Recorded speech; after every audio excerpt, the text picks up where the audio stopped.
so honored to present this address and to see all of you, because you don't know how beautiful you are today. And these comments I've put together are for everyone, but really I put them together with the thought of your students who are now going to be alumni, the graduated class of 2012, and the accomplishments you've made, the capacity that you have, and how proud we are in who you are becoming and who you are. So these are some thoughts I want to share. I'm aware that you have taken an amazing journey in this process of receiving this education. And I know that in this journey, you were asked to travel beneath the chatter and distraction of your daily life. I know you had to check yourself on the, I like this, I hate that, I want this, I want that. And you had to really face that the chatter doesn't necessarily go away, but it's how you listen to it. Do you let it sweep you away in a sea of discontent? Or do you understand it as a signal to listen even more deeply, to listen what is true need, what is true desire, and how do you make a life from the truth? That's a journey. I have a song I want to share with you. And this song was taught to me by the elder Kiwedenokwe. She's a Anishinaabe or Ojibwe. I learned a tremendous amount from her. I spent 20 years with her. And this song I'm going to sing in both languages, English and Ojibwe. So I want you to listen with both ears. The blood of the ancients flows through our veins, and the forms change, but the circle of life remains. Kakitis moni umishkiwan bimaraziwen ishkwase maga. When you listen, your whole body, your whole being has the capacity to wake up. And this song acknowledges that we are descendants of those who came before us, and each one of you here stands in a lineage. But you are also the ancestors of the future. What you do today, how you behave toward each other, how you treat yourself, what you think, what you believe, how you feel, how you enact your vision of the future. This will determine the outcome. For you are the makers, the storytellers, and the story listeners. Because we live in a difficult time, we know that. We see the violence around us, the patterns of addiction, the ways we try to numb the pain, and I'm talking about personal and collective pain, your pain and my pain. But we also live in a time of tremendous vitality, of innovation, of courage, and of remembering. And you're part of this. You believe it can be better, and we believe it can be better, and we believe in you. We believe in your going forward to participate, to contribute to the necessary healing. And we're grateful to you for making that choice along the path of your life. As you prepared for this day, we know that you had to learn to listen, and that listening is key to the work that you're going to do in the world. In the Ojibwe tradition, there's a very rich and nuanced language about what it is to listen. And I just want to share with you a few of those verbs, just to open up the possibility of all the ways you've already begun to listen and the ways you will continue to develop as listeners. In the language Nin Minotawa, it means I listen with pleasure.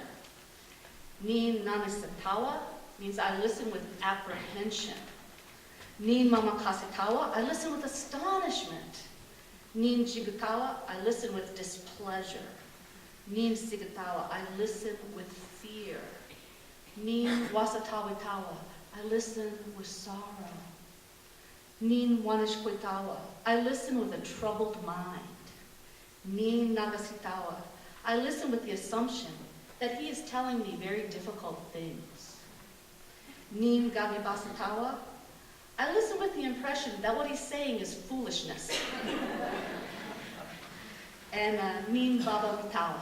I listen to myself. I share this with you because of the rich expression of listening, this path that you're embarking on to be profound listeners. And what can we learn from kind of a list like this? You know, we learned that listening is a very complex human endeavor. It is laden with emotion, charged with capacity, and we also understand that listening is our birthright.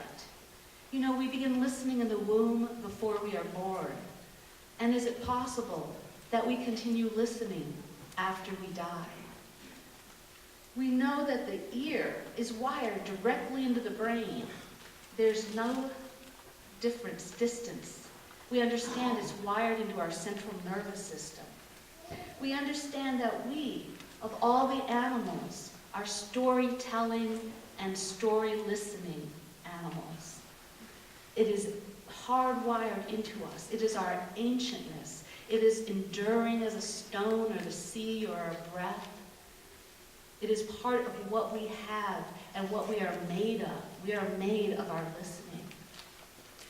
It is one of the most basic ways we connect to each other, by speaking and listening. And in this deep experience, when we keep ourselves open and engaged, we can experience, incredible energy. I know many of you have experienced this in the exercises you've done in class, in your internship opportunities, where you've gotten to that place where you're completely able to hear another human being's story. And you are changed by that. And not only are you changed, but the one speaking is changed by your capacity to hold that space and truly and deeply listen. It's beautiful. It's like beholding a sunset or a beautiful work of art. You can be completely enraptured, completely spellbound in that moment, present, 100% there, in that moment. I call that exquisite listening, that exquisite attention to that other's story, with one hand on your heart, listening to yourself, and one hand on the pulse of the other, the child, the woman, the man, the family, the community that has come seeking healing, and your ability to meet that need with openness, engaged, willing, able. This is a transformative journey that you have taken.